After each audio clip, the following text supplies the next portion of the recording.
পরিবার সেই কংগ্রেসকে দখল করে নিয়েছে। বিজয় সিনহা কিছুদিনের জন্য কংগ্রেস প্রেসিডেন্ট হয়েছিল, কিন্তু তার সঙ্গে ধাক্কামুখি করতে করতে লাস্ট অব্দি ওনারা পার্টি ছেড়ে কোথায় চলে গেছেন? তৃণমূল কংগ্রেসে। তৃণমূল কংগ্রেসে চলে গেছেন কেন? কারণ কি ওয়েস্ট বেঙ্গলে, পশ্চিম বাংলাতে প্রথম কংগ্রেস সিপিএম অ্যালায়েন্স করে। কংগ্রেস সিপিএম অ্যালায়েন্স করতে এখানে যে কংগ্রেসের নেতা ছিলেন ও বলছেন আর কংগ্রেস করা যাবে না, কংগ্রেস তো কমিউনিস্টের সঙ্গে মিলে গেছে। আর মানিক বাবু ওয়েস্ট বেঙ্গল ঘুরে এসে বলছেন কি, মানিক বাবু ঘুরে এসে বলছেন আমরা তো ছাগলের 3 নম্বর বাচ্চা হয়ে গেছি। আমি বলি তৎকালীন মুখ্যমন্ত্রী, কমিউনিস্ট পার্টির 4 বারের মুখ্যমন্ত্রী, উনি বলছেন ওনার পার্টি কংগ্রেসের সঙ্গে চলে যাওয়াতে উনি একমত না, তার জন্য উনি বলছেন ছাগলের 3 নম্বর বাচ্চা হয়ে গেছি। আর এখানে কংগ্রেসের যে নেতৃত্ব দিত উনি বলছেন যে কংগ্রেস সিপিএম ওয়েস্ট বেঙ্গলে একসঙ্গে হয়ে গেছে, এখন আর কংগ্রেস করা যাবে না। উপায় নেই, বাঁচাতে হবে ত্রিপুরার মানুষকে, রক্ষা নেই, কি করবেন এখন? কি করবেন? উনি গেলেন মমতা দিদির মমতাময়ী আদর্শে তৃণমূল কংগ্রেসে গেলেন। কংগ্রেস সিপিএম এর অ্যালায়েন্স উনি পছন্দ করেন না, হাক ডাক করেছেন ত্রিপুরা রাজ্যের মধ্যে, দেখুন কংগ্রেস সিপিএম একাট্টা হয়ে গেছে, তার জন্য আমি কংগ্রেস ছেড়েছি, আপনাদের জন্য ছেড়েছি, কমিউনিস্টকে ভাগানোর জন্য ছেড়েছি, আমি আজ তৃণমূল করেছি, তৃণমূলকে এনেছি, মমতা দিদিকে এনেছি, আসো ত্রিপুরাবাসী। আস্তবল ময়দানে বিরাট রেলি হলো, হাজারো হাজারো লোক আসলো। তারপরে বটজলাতে বাই ইলেকশন হলো 2017-তে লাস্টে। সেই বাই ইলেকশনে 7 এমএলএ নিয়ে তৃণমূল কংগ্রেসের আমাদের সঙ্গে লড়াই হলো। আমরা সেকেন্ড পজিশনে চলে এসেছি সিপিএম এর সঙ্গে, একদম 3,500 ভোটের পেছনে ছিলাম।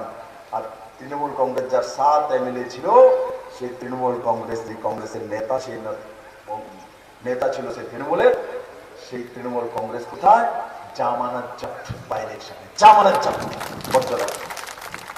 তারপরে বললো না মমতা দিদি দ্বারা হবে না, কি করব?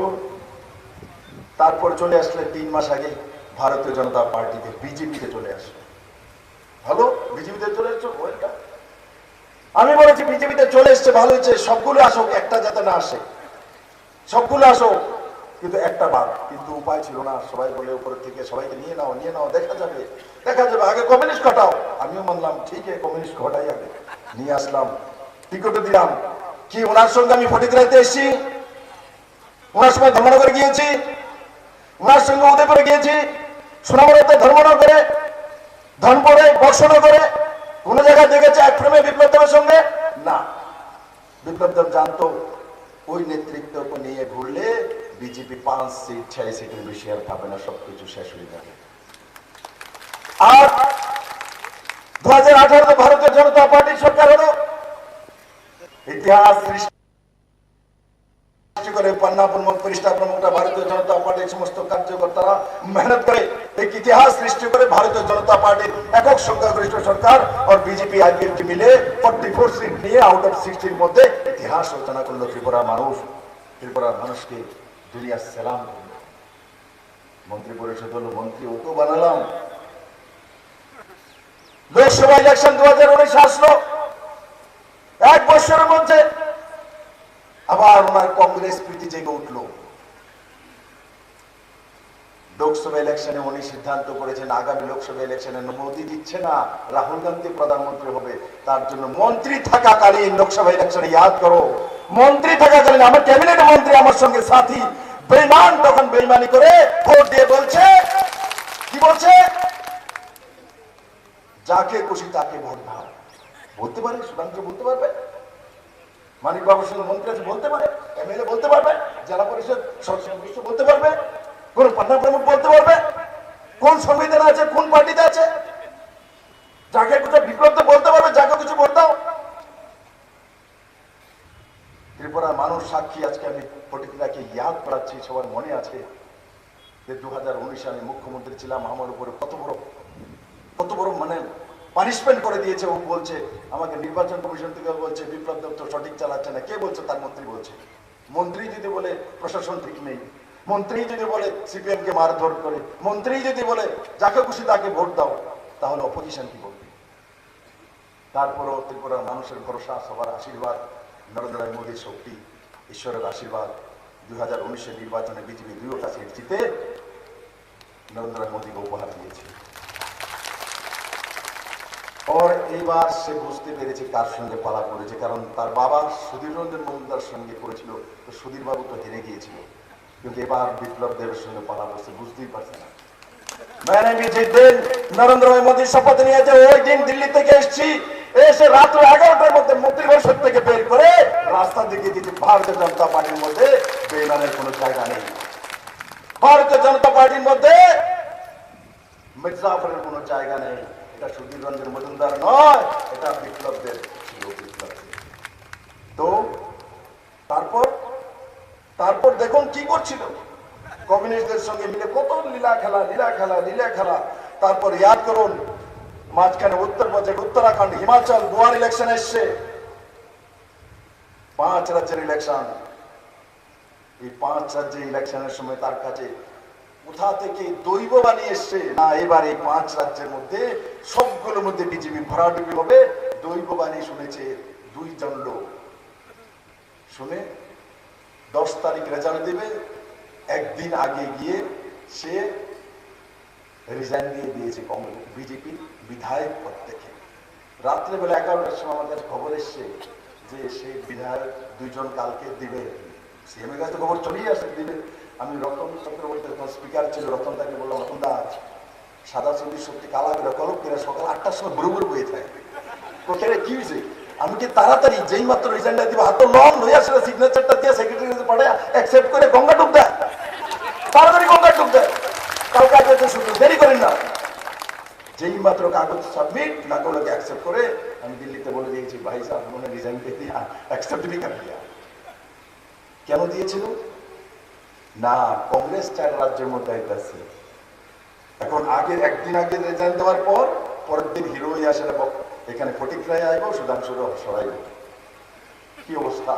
পরের দিন যখন 10 তারিখ যখন রেজাল্ট আসে, উত্তরপ্রদেশে ভয়ঙ্কর জিত এবং যোগীর নেতৃত্বে উত্তরপ্রদেশের সরকার, উত্তরাখণ্ডের সরকার, গোয়াতে সরকার, হিমাচলের সরকার, চারিদিকে পদ্মফুল। অতি চালাকের গলার দড়ি, অতি চালাকের গলার দড়ি। কারণ কি ত্রিপুরার মানুষের সঙ্গে যে বেইমানি করেছে, ইয়াদ রাখনা, ঈশ্বর একে তার আত্মা, মানুষ নররূপে নারায়ণ, মানুষের সঙ্গে যে বেইমানি করে কেউ যদি ভাবে আমি চালাকি করছি, আমি বেইমানি করছি, আমি ওদেরকে বিক্রি করছি, এরা কিচ্ছু বোঝে না, আরে বাবু এরা সব বুঝে। তার পরিণাম তো আজকে আপনারা ডাস্টবিনে, তার পরিণামই তো আজকে আপনারা ডাস্টবিনে। আর তার পরিণাম স্বরূপ তারপরে কি হয়েছে, তখন ত্রিপুরার অধ্যায় সমাপ্ত হয়নি, কত লড়াই করতে হয়েছে আমাকে। আরবান বডি ইলেকশন এসছে, বিজেপির বিধায়ক আর তৃণমূল কাটে খেলে গেছে, মমতা ব্যানার্জি বাতি যারা নিয়েছে ত্রিপুরা, খেলা নাই আইএসআর খেলা হবে দৌড়াইতেছে এইসব জায়গায়। কি খেলবে বাবু, প্লেয়ার লইছে এখান থেকে কোনটা দাগে আসেন একটা প্লেয়ার দেখো না, মোহনবাগানের প্লেয়ার হায়ার করছে, মমতা দিদিকে বিমূর্তি করছে, এমন একটা প্লেয়ার ত্রিপুরা থেকে কিনছে লইছে যে প্লেয়ারের চারিদিকে সেদাই সেদা চালু, চারিদিকে সেদা তুলফার আগরতলাতে কলকাতা থেকে সমস্ত এমপি এমএলএ মন্ত্রী সব আছে, বেশি অতিথি শুরু করছে। সাইনা না আইনাকে একটা আইসে ভাইয়া 2000 এসে ঢুকাইয়া যাবে থেকে দিকে। এরপরে ত্রিপুরা থেকে যে ভাগলো ভাতিজা আইছে যুব মোর্চা দিচ্ছে দৌড়ানি, তারপর সে বুদ্ধি দিচ্ছে, চিন্তা করেন না আপনি বিপ্লব দেব শেষ, সমস্ত আরবান বডি জিতে দিব, তৃণমূল আপনার দেন, মাল দেন, শুধু এটা দেন, এটা তো চিনে জীবনে এনে ত্রিপুরাতে আরবান বডি ইলেকশন হয়েছে। ত্রিপুরা গণদেবতাকে আমি প্রণাম করি, রেকর্ড করে আগরতলার 51টা সিটের মধ্যে 51টা পদ্ম বলেছে ভারতীয় জনতা পার্টি। সারা ত্রিপুরা রাজ্যের মধ্যে সমস্ত আরবান বডিগুলি নরেন্দ্র মোদীর কাছে পাঠিয়ে দিয়েছে, সমস্ত নরেন্দ্র মোদীর কাছে।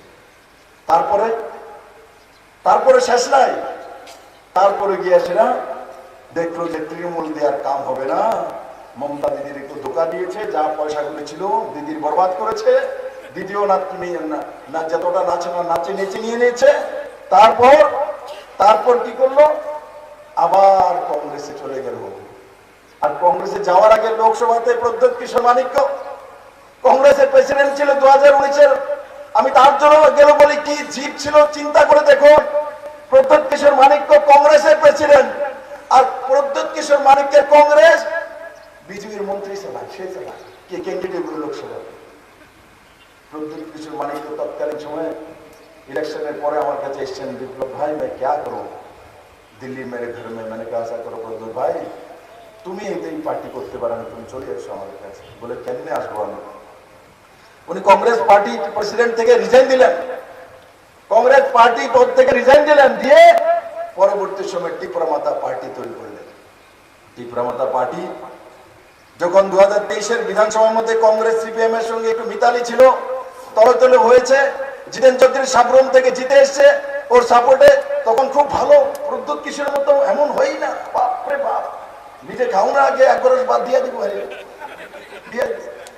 দুধ তো বাড়ির মধ্যে রাখে, নিজে খাও না আগে কে চিনি দিয়ে খাওয়াই। যেই মাত্র প্রদ্যোৎ কিশোর মানিক্য অমিত ভাইয়ের সঙ্গে বসে গেছে দিল্লিতে, ডক্টর মানিক সাহেব বিপ্লব দেবের সঙ্গে চলে এসছে, তখন বলে প্রদ্যোৎ কিশোর মানিক্য লোকটা ভালো না, এটা তো বিজনেস করে, এটা তো ভালো মানুষ না। আরে यार কি রাজনীতি করো? আজকে যে ওয়েস্ট বেঙ্গলে কংগ্রেস সিপিএম একাটা হওয়ার কারণে তৃণমূল কংগ্রেসে চলে গিয়েছিল, আর তারপর তৃণমূল কংগ্রেস থেকে বিজেপিতে চলে এসেছিল, বিজেপি থেকে কংগ্রেসে চলে গেছে, মাঝখানে তৃণমূলের নাটকও করেছে। আজকে कांग्रेस और कम्युनिस्ट একসঙ্গে মিলে জিতেন বাবু আর মানিক বাবুর কুলে বসে আছে।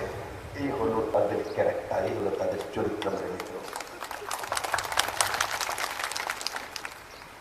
এই হলো তাদের ক্যারেক্টার। তার জন্য আমি প্রথম যাত্রা করে বলেছি, কংগ্রেসের ত্রিপুরার নেতৃত্ব যারা আছে, এরা নেতৃত্ব দিত, কংগ্রেস করতো, কংগ্রেসের নেতৃত্ব দিত নিজের ব্যক্তি স্বার্থে, নিজে কামানোর জন্য, নিজের জমি কেনার জন্য, মানুষের জমি দখল করার জন্য আগরতলা। আর কমিউনিস্ট পার্টি এখানে রাজনীতি করেছে শুধু পার্টির জন্য, পার্টির সর্বস্ব ক্যাডারদের জন্য, মানুষের জন্য করেনি। মানুষের জন্য যদি কোনো পার্টি করেছে, তো ত্রিপুরা রাজ্যের দুর্ভাগ্য 2018-তে বিজেপি এসছে, তার আগে বিজেপি আসেনি। তার আগে যদি আসতো তাহলে ত্রিপুরার মানুষের এত দুর্ভাগ্য হতো না, এদের নেতৃত্বে সরকার হতো না ত্রিপুরার জন্য। এই প্রথম 2018-তে ত্রিপুরার মানুষের জন্য সরকার এসে মেনে নিত, আর সেই সরকার নরেন্দ্র মোদীর সরকার। আমি বিজেপি করি তার জন্য করি তেমন না। যারা মাইক্রোফোনের মাধ্যমে কোন কংগ্রেস সিপিএম এর বন্ধুরা আমার শুনতে পাচ্ছেন, বিপ্লব দেব বিজেপি করে বলে এমন নামের মিত্র। কমিউনিস্টের সরকার ছিল, একজনীয় ব্যবস্থা ছিল, কমিউনিস্ট করলে সুবিধা পাবে, কমিউনিস্ট করলে চাকরি পাবে, কমিউনিস্ট করলে ট্রান্সফার করতে পারবে, কমিউনিস্ট করলে জলের লাইন যাবে, কমিউনিস্ট করলে বাড়ির রাস্তা হবে, কমিউনিস্ট করলে বিজলির খাম্বা লাগবে। কিন্তু বিপ্লব দেব যখন মুখ্যমন্ত্রী হলো, নরেন্দ্র মোদী বলছে বিপ্লব সবকা সাথ সবকা বিকাশ,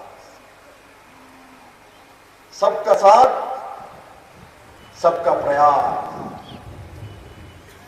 नरेंद्र मोदी বলল মানে এই নিয়ে একদিন ব্যবস্থা চলবে, ঘর দেবঘর তো সবার জন্য দিতে হবে। কমিউনিস্টরা 25 বছরের শাসন মাত্র 48,000 ঘর দিয়েছে। শুনো কমিউনিস্টের বন্ধুরা, বিপ্লব দেব মানিক শাহ মিলে নরেন্দ্র নেতৃত্বে 4,20,000 ঘর প্রধানমন্ত্রী আবাস যোজনা দেওয়ার ব্যবস্থা করেছি।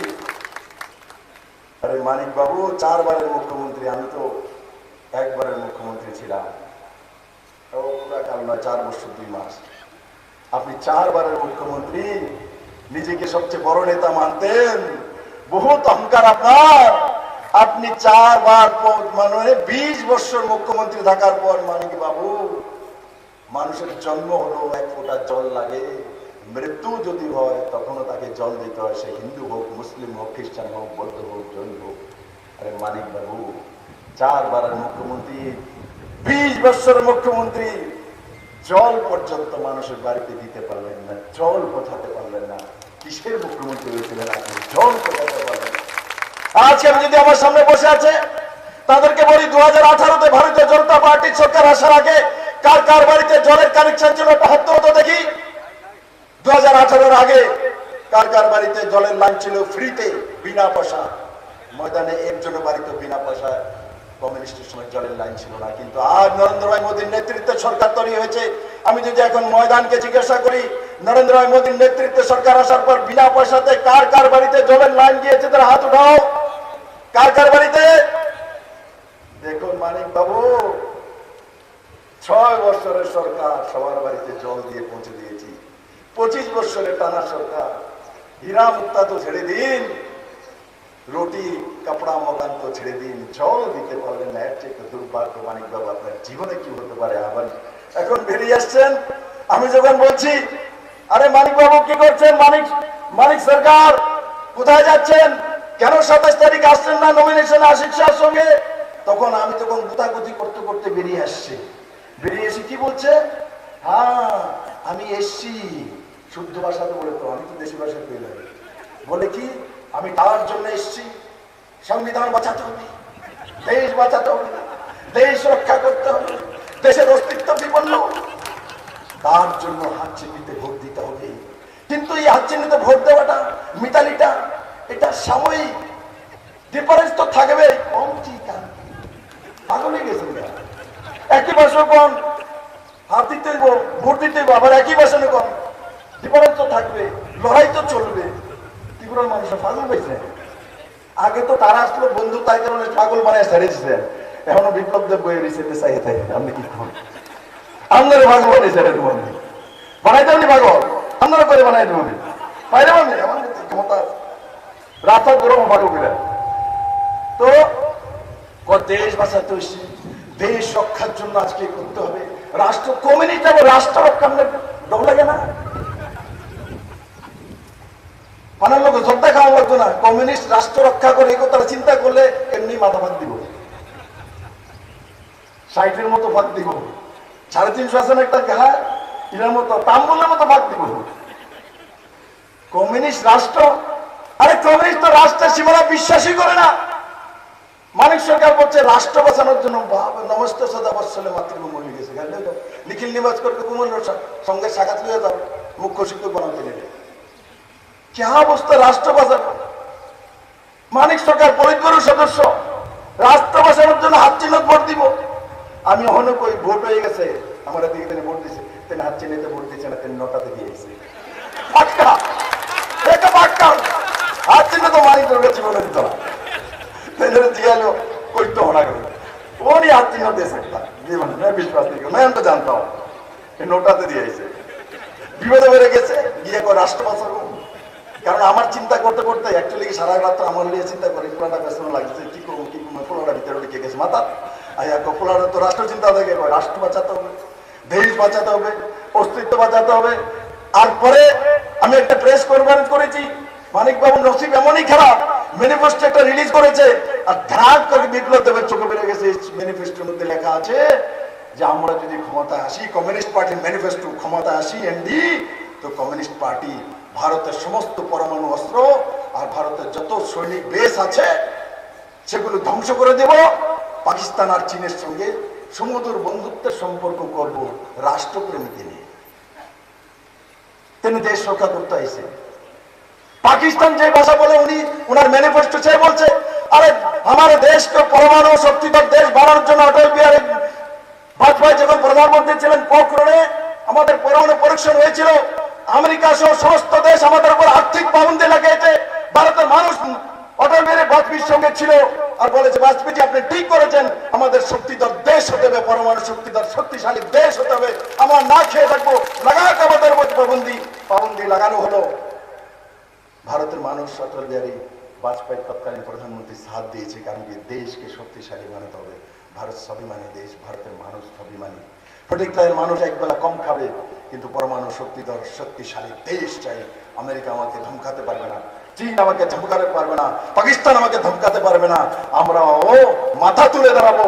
আর অটল বিহারী বাজপেয়ী যে কাজ করেছে, নরেন্দ্র ভাই মোদী যে কাজ করেছে, কমিউনিস্ট পার্টির ম্যানিফেস্টো বলছে আমরা ক্ষমতা আনলে, আমাদের প্রধানমন্ত্রী হলে আমরা সমস্ত পরমাণু অস্ত্র ধ্বংস করে দেব। তার মানে পাকিস্তানের কথা বলছে, পাকিস্তানের মুখে বলছে, আর এদিকে মানিক বাবু বলছে আমি দেশ রক্ষার জন্য যাচ্ছি। আর তারপরে আবার যখন মাননীয় প্রধানমন্ত্রী নরেন্দ্র মোদী আস্তাবল ময়দানে ওই দিন আসলেন, উনি ভাষণ দিয়েছেন, ভাষণ দেওয়ার পর ওনার ভাষণ উনি শুনেছেন কান পেতে, শুনে দেখি আমি কোন একটা টিভি চ্যানেলের মধ্যে উনি বলছেন এসেছিলেন তো নরেন্দ্র ভাই মোদী, ওনার তো গালাতে স্বরেই বেরোয় না, উনি তো কথাই বলতে পারছেন না, ধীরে ধীরে বলছেন, ওই 400 বারের কথা তো বলেনি, ওনার টোনটা কম হয়ে গেছে, মানে বিজেপি আসছে না। আরে মানিক বাবু, আপনি কিছুদিন আগে বিলুনিয়াতে গিয়ে বলেছিলেন যে নরেন্দ্র ভাই মোদী রাম লালার প্রাণ প্রতিষ্ঠার জন্য গিয়েছে, আপনি বলছেন রাম যদি ভগবানই হয় তার আবার প্রাণ প্রতিষ্ঠা করতে হয়নি। আমি তখন বলেছিলাম মানিক বাবু, আপনি ত্রিপুরার কৃষ্টি, ভারতের সংস্কৃতি কৃষ্টি কিচ্ছু জানেন না। আমরা দুর্গা পূজা করি, কালী পূজা করি, সরস্বতী পূজা করি, মূর্তি পূজা করি, মূর্তি তৈরি হওয়ার পরে ভগবান হয় না। মূর্তির মধ্যে যতক্ষণ পর্যন্ত না প্রাণ প্রতিষ্ঠা না হয় ততক্ষণ পর্যন্ত তার পূজা হয় না। এটা সংস্কৃতি, এটা সনাতন, এটা ব্যবস্থা। মানিক সরকার বলে ভগবানের আবার প্রাণ প্রতিষ্ঠা করতে হবে, ট্রেনে বুঝাইতে এসে আমার ধর্মজ্ঞান পরিবারের সদস্য সারা বছর কইছে মরিচ গাছ লাগাও, তুলসী গাছ লাগানো লাগতো না, এই বেড়া পায় এসে দেখো প্রাণ প্রতিষ্ঠা করবো না, কি কর না পাগল সুইট করবে ঠিক।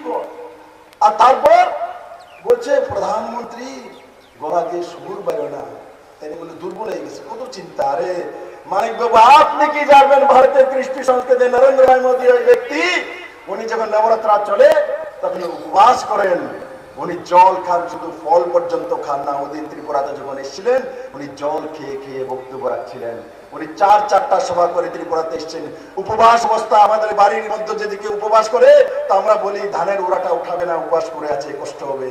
আমার বাড়ির মধ্যে যদি কোনো মা উপবাস করে, কোনো বোন উপবাস করে, কোনো ছেলে উপবাস করে, তো বাড়ির বাকি সব পরিবার বলে তোমাকে কাজ করতে হবে না, উপবাস করে আছে, কষ্ট হবে, তার রেস্ট করো, রেস্ট করো। আর নরেন্দ্র ভাই মোদী এমন একজন প্রধানমন্ত্রী পেয়েছি, উপবাস করার পর শুধু জল খেয়ে 4 জনসভা দিল্লি থেকে বেরিয়েছে, দিল্লি থেকে বিহার, বিহার থেকে পশ্চিমবাংলা, পশ্চিমবাংলা থেকে আসাম, আসাম থেকে ত্রিপুরা, ত্রিপুরা থেকে দিল্লি। মানিক বাবু, আপনি এই বয়সে না খেয়ে একদিনও কথা বলতে পারবেন না। নরেন্দ্র ভাই মোদী 9 দিন কথা বলে, 9 দিন ভাষণ দেয়, 9 দিন প্রবাস করে, শুধু জল খেয়ে, তার নাম হচ্ছে নরেন্দ্র ভাই মোদী, ভারতীয় জনতা পার্টি সর্বোচ্চ নেতা। তাই আমি ফটিকরাইবাসীকে কিছু কাহিনী তুলে ধরলাম, কারণ এটি সমসাময়িক বিষয় আলোচনা হওয়ার। কত দুর্ভাগ্য, আমরা ওনার নেতৃত্বে 20 বছর ত্রিপুরা রাজ্য রেখেছি, এমন একটা লোক যার মধ্যে কমন সেন্স পর্যন্ত নেই, যার মধ্যে ভারতের কৃষ্টি সংস্কৃতির বিষয়ে জানা নেই, যে লোকটা ভারতের মহিলাকে জানে না, যে লোকটা ভারতের সন্তানকে জানা, যে লোকটা ভারতের মাটিকে জানা, এমন একটা লোক ত্রিপুরার মুখ্যমন্ত্রী ছিল। আর কংগ্রেসেরা, আমি তার জন্য বলি, কংগ্রেস করে কোনো ব্যক্তি কোনোদিন দেশের প্রধানমন্ত্রী হতে পারবে না। লিখে রাখো ডায়েরির মধ্যে, পুরো ভারতবর্ষে কোনো ব্যক্তি যদি বলতে পারে যে আমি কংগ্রেস করব, আমি দেশের একদিন প্রধানমন্ত্রী হবো, আমি বলবো না, কাবি হতে পারবে না। কংগ্রেস করলে কংগ্রেসের প্রধানমন্ত্রী তো গান্ধী পরিবারের কেউ হবে, দরকারে রাহুল গান্ধী, প্রিয়াঙ্কা গান্ধী। প্রিয়াঙ্কা গান্ধী যদি না হয় তো ওনার ছেলে মেয়ে যদি না হয়, এটি আবার বড় এডিট করে দিব, আমি নিতে পারবেন। कांग्रेस में नेवार कभी भी नहीं हो सकता है।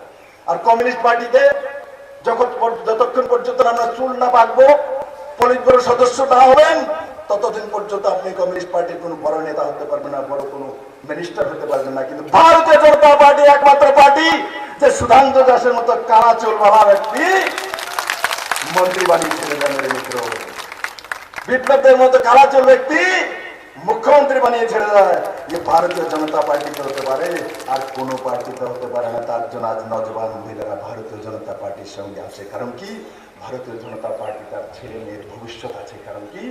তার ছেলে মুখ্যমন্ত্রী হতে পারে, এমএলএ হতে পারে, মন্ত্রী হতে পারে, এমপি হতে পারে। কিন্তু কংগ্রেস আর কমিউনিস্টে সম্ভব না। মিত্র, ত্রিপুরা মানুষ বুঝে গেছে। তাই আমি ফটিক রায় থেকে বলছি, মিত্র, যারা এখনো কংগ্রেস সিপিএমে আছেন, ছেড়ে দিন সেই পার্টি, কিচ্ছু হবে না, কিচ্ছু হবে না। আরে যার না হয় 9 বছরে, তার 90 তো হয় না। আরে কমিউনিস্ট পার্টিকে তো 35 বছর শাসনে রেখেছে, তো কি দিয়েছে, কি করেছে, কিচ্ছু করতে পারেনি। আর এখন যে কই উঠছে, কংগ্রেসের কাঁধে উঠছে। কি দুর্দশা কমিউনিস্ট পার্টি। তাই আমি এই ফটিকরায়ের ময়দান থেকে আমি আপনাদেরকে বলবো, স্মরণ করুন একবার উপরওয়ালার কাছে, এই কংগ্রেস আর কমিউনিস্টের কারণে ত্রিপুরা রাজ্যে যতগুলি মানুষের খুন হয়েছে রাজনৈতিক কারণে, হাজারো খুন হয়েছে, হাজারো মার কুল খালি হয়েছে, আশির দাঙ্গা হয়েছে, এনএলএফটি তৈরি হয়েছিল, এটিএফ তৈরি হয়েছিল, উজান ময়দান হয়েছিল, বিচ্ছিন্ন মানুষ 12 জন শ্রীরামপাল চৌ খুন হয়েছিল, সুখরাম দেববর্মার খুন হয়েছিল, পরিমল সাহার খুন হয়েছিল, মন্ত্রী মধুসূদন সাহার খুন হয়েছিল। কত নাম বলবো, এই ফটিকরায় তো কত কংগ্রেস আর কমিউনিস্ট মিলে ফটিকরায় তো কত খুন হয়েছিল। আমি তাদের কংগ্রেস কমিউনিস্টের নেতৃত্বকে বলবো, আরে নির্লজ্জ, আগে যাও ত্রিপুরেশ্বরী মন্দিরের মধ্যে, যাও মার কাছে গিয়ে মাথা মুন্ডন করে পিণ্ড করো, মাফি চাও মার কাছে যে ত্রিপুরা রাজ্যের মধ্যে এই পর্যন্ত যত মহিলার খুন হয়েছে, রেপ হয়েছে, যত ছেলের রাজনৈতিক খুন হয়েছে, তার জন্য প্রথম ত্রিপুরার 40 লক্ষ মানুষের কাছে আর ত্রিপুরেশ্বরী মায়ের কাছে মাপ চাও, মাথা মুন্ডন করে মাপ চাও। ত্রিপুরেশ্বরী মা তোমাদের ছাড়বে না, ত্রিপুরার মানুষও ছাড়বে না। আর 2024-এর এই 26 তারিখের যে ইলেকশন, আপনাদেরকে সেই সবক শিখাবে ত্রিপুরার মানুষ। কারণ আপনারা ত্রিপুরার মানুষকে যেভাবে অন্যায় করে, অন্যায়ভাবে ব্যবহার করেছেন, তার প্রতিশোধ ইভিএম মেশিনের মাধ্যমে 26 তারিখ পর্যবেক্ষণে ভোট দিয়ে ত্রিপুরার মানুষ তার প্রতিশোধ নিশ্চিত নেবে।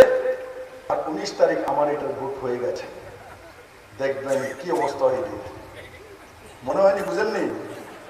খবর আইসিনি, বাতাসটা আইসিনি এদিক থেকে, শেষ সাইক্লোন গেছে, কিচ্ছু নাই, সুনামি। দেখবেন এটি অনেক 4 জুনে এটির খুঁজে পাওয়া যেত না। না, আমি তো বসি কবর দিয়ে এলাম, কবর দিয়ে দো, খতম করো ইনকো। তার জন্য আমি সুধাংশু বাবুকে বলবো, সবাই মিলে বেরোন, প্রত্যেকটি বাড়িতে কংগ্রেস সিপিএম এর এখন যে বাড়িগুলো আছে বাড়িতে যান, বলুন নরেন্দ্র ভাই মোদী আপনাকে প্রণাম দিয়েছে। আজ পর্যন্ত কোনো প্রধানমন্ত্রী ত্রিপুরাতে দাঁড়িয়ে, ত্রিপুরার মাটিতে দাঁড়িয়ে কোনোদিন বলেনি যে যান মানুষের কাছে যান, আমি নরেন্দ্র ভাই মোদী প্রণাম করছি। কোনো প্রধানমন্ত্রী বলেনি। প্রথম প্রধানমন্ত্রী নরেন্দ্র ভাই মোদী ত্রিপুরার মানুষের কাছে বাড়ি বাড়ি প্রণাম দেওয়ার জন্য বলেছেন মেরে মিত্র। তার জন্য গর্ব করে আমি ভারতীয় জনতা পার্টির কার্যকর্তা, আমি নরেন্দ্র ভাই মোদীর সঙ্গে কাজ করি। আমি নরেন্দ্র ভাই মোদীর সঙ্গে রাজ্যসভা এমপি হিসেবে কাজ করি, মুখ্যমন্ত্রী হিসেবে কাজ করেছি, এমএলএ হিসেবে কাজ করেছি, হরিয়ানার প্রভারী হিসেবে কাজ করেছি। এখন মানুষ যদি দয়া করে তো লোকসভার এমপি হিসেবে কাজ করবো। আর আমি কি কাজ করবো আমি ভালোই বুঝলাম, কবর খুঁজতে দেখা মাঝখানে ভাবছিল, মাঝখানে এরা ভেবেছিল বিপ্লব দেব রাজ্যসভা থেকে যে বসে থাকবো দিল্লিতে চুপচাপ, মোদী তো বালা জানি দরকার আছে, মালটা পাঠাও। আমার যেই মাত্র নামটা দেখছি এটি জ্বর উঠে গেছে, ভাইয়া বসছে ঠাকুর। তারপর আমার কি বলে, জিতেন চৌধুরী বলে, দেখো বিপ্লব দেবের শিশু, একটা ছোট্ট শিশু। আমি তো বইলি শিশু, আমি আপনারা না ফাঁক না জুড়াই গেছেন, গাছ তো পড়ে গেছেন গা, আমি শিশুই তো। আমি মানে শিশু মানে আমার কাছে এখন কত এজ, শিশুর কাছেই তো দুনিয়া আছে। শিশু বড় হবে, কৈশোর থাকবে, কৈশোরের পরে যৌবন আসবে, যৌবনের পরে তেসাল্য হবো, তেসাল্যের পরে বার্ধক্য আসবে। তার মানে কমিউনিস্টরা স্বীকার করে নিয়েছে নরেন্দ্র ভাই মোদীর কাছে বিপ্লব দেবের মতো শিশু আছে। আমি শিশুই থাকতে চাই, এর শিশুরই ভবিষ্যৎ আছে, শিশুই কৈশোরে যায়, শিশুই যৌবনে যায়, শিশুই বার্ধক্যে যায় মিত্র। আর আপনাদের যে পার্টি, সেই পার্টি তো ম্যানুফ্যাকচারিং ডেট চলে গেছে, এর কোনো ডেট নেই, ব্যাকডেটেড হয়ে গেছে মিত্র। তাই আমি আশা করি আগামী 26 তারিখ সমস্ত সিপিএম কংগ্রেসের বাড়ি বাড়ি যান, আর বাড়ি বাড়ি গিয়ে পদ্মফুল চিহ্নে ভোট দেওয়ার জন্য সবাইকে বলুন। দেখবেন সমস্ত সিপিএম কংগ্রেস পদ্মফুল চিহ্নে ভোট দিয়ে একবার যার বাড়িতে সব দিয়ে দেবে, কেউ দেবে না এদেরকে ভোট। আর তার জন্য আমি সবাইকে বলবো, যাবেন তো? যাবে কে কে বাড়িতে যাবে? ডোর টু ডোর আপনারা করলে আমি জানি, কিন্তু বাড়িতে যাবেন, আবার যাবেন প্রধানমন্ত্রীর প্রণাম জানানোর জন্য। আচ্ছা, প্রধানমন্ত্রীর প্রণাম জানানোর জন্য কে কে গিয়েছে তার হাত উঠাও তো। প্রণাম জানানোর পরে মানুষ কি বলে? খুশি হয়, অখুশি হয় কেউ? কেউ হয় না? ঠিক আছে, সবাই বাড়ি বাড়ি যান, সবাইকে বলেন আপনারা দিদিকে জিতান। দিদিকে জিতানোর পরে আমার ফটিকরায় আসবো। আরেকবার আমার সঙ্গে বলুন, ভারত মাতা কি, ভারত মাতা কি, নরেন্দ্র ভাই মোদী কি, নরেন্দ্র ভাই মোদী কি, সুধাংশু দাস কি। জয় এমন ভাবে পর একদম ভিতরে কমিউনিস্ট করেছে ऐसे कैसे बोलते हैं अरे विप्लव देव के साथ जय बोलो बोलो भारत माता की भारत माता की भारत माता की শুনেন আমিও টেস্ট করি আপনারা কত রাখবে স্যার এই কারণে আমিও মেতায় মেতে ভারত মাতা কি জয় বলি। তো আমি দেখি আমারটাই আরো বেশি নিচে দেখতে গেছে মেতায় এমন করে আর যখন সিংহের মতো গর্জন করেছি তখন ভারতীয় জনতা পার্টির সমস্ত কার্যকর্তা ও রয়্যাল বেঙ্গল টাইগারের মতো গর্জন করেছে তাই ভারতীয় জনতা পার্টির সমস্ত কার্যকর্তা কিসের মতো সিংহের মতো থাকা উচিত ঠিক আছে ভালো থাকবেন সুস্থ থাকবেন ধন্যবাদ অসংখ্য ধন্যবাদ মুক্তিদাতা মুক্তির মহানায়ক বিপ্লব কুমার দেবকে ওনার মূল্যবান আলোচনা রাখার জন্য It all began